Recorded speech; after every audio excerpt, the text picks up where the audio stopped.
Thousands are displaced. They're living in UNRWA UN schools.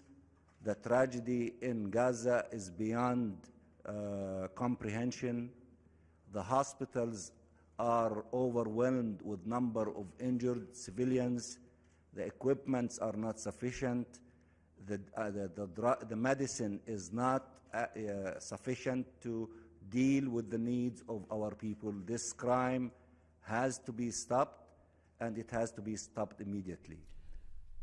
New numbers speak the mind of the American people clearly. They want America to stay out of both the Middle East and Ukraine. And while politicians and policymakers are often swayed by such surveys, it would seem impossible for President Obama to remain neutral in any sense of the imagination, what with American lives being put in danger and war drums beating to the tune of American involvement.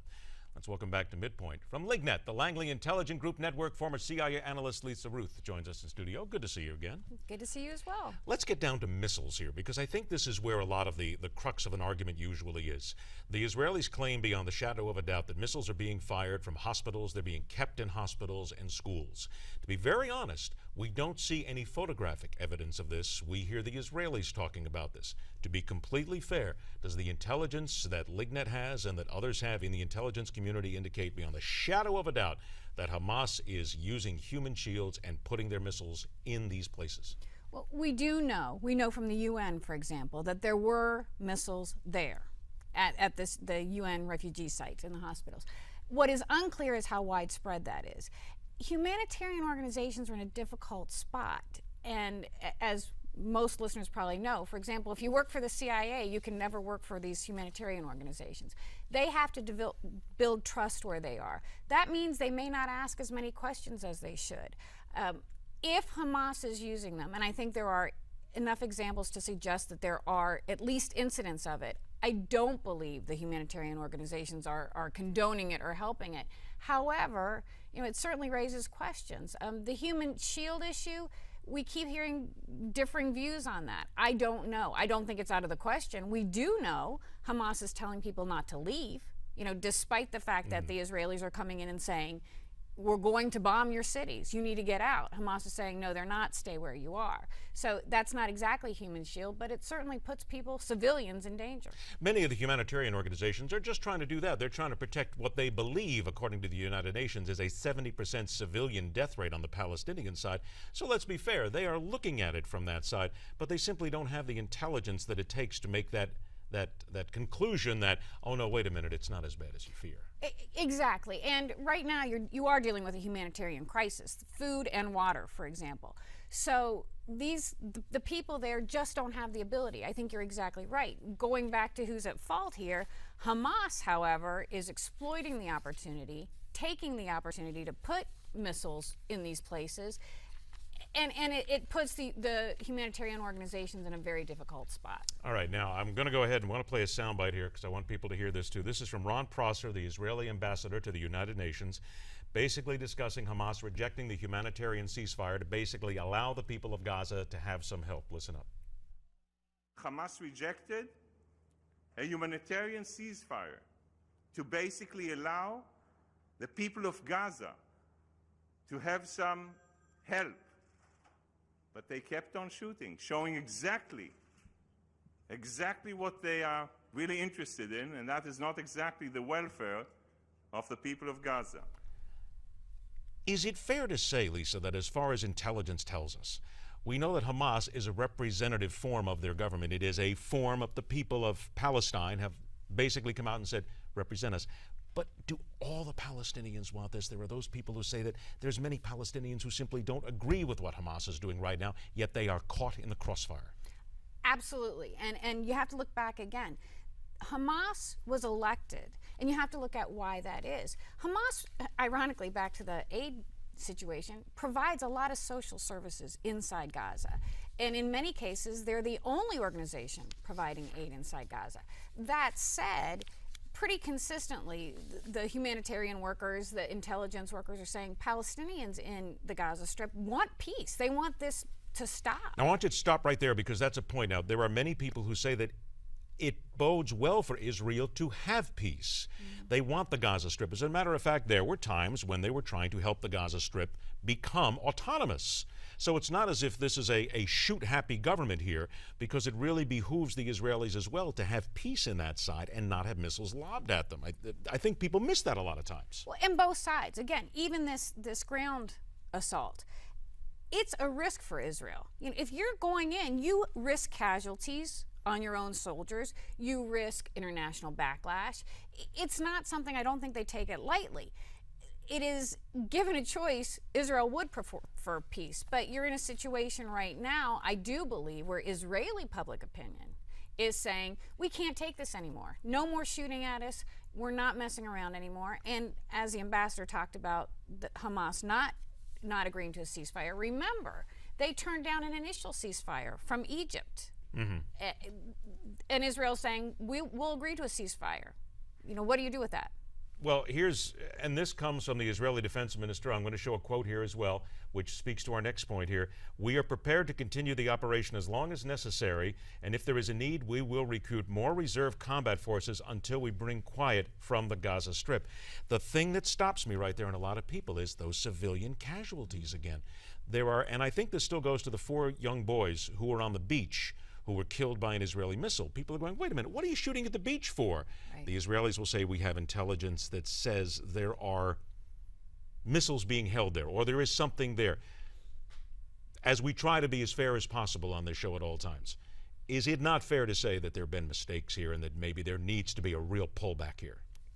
You know, with war, let's be honest. Yes. When you're having more civilian casualties, and you're talking about the Gaza Strip, which is one of the most densely populated places in the world. It's very, very difficult, if not impossible. And we do know the Israelis are dropping leaflets and telling people to leave. On the other hand, where are they going to go? You know, we're getting into this situation. You can't go to your uncle's house because your uncle's house is also being bombed. It's not quite that easy.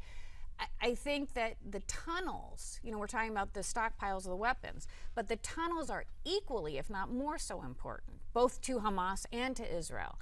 And so some of these bombings are coming not even to take out stockpiles, but to take out these tunnels. Well, the tunnels themselves, let's deal with that right now. There are those who will say the tunnels are there for kidnappings. For whatever reason, I tend to think that that's a little simplistic. There must be more of a reason for these tunnels. Oh, you bet. That they are used to smuggle goods, people, ammunition, weapons. They store weapons inside the tunnels. The kidnapping issue, and we have heard this, in 2013, Hamas admitted, supposedly, that they use them for kidnappings. But we have not heard of instances of that happening, kidnappings for ransom anyway.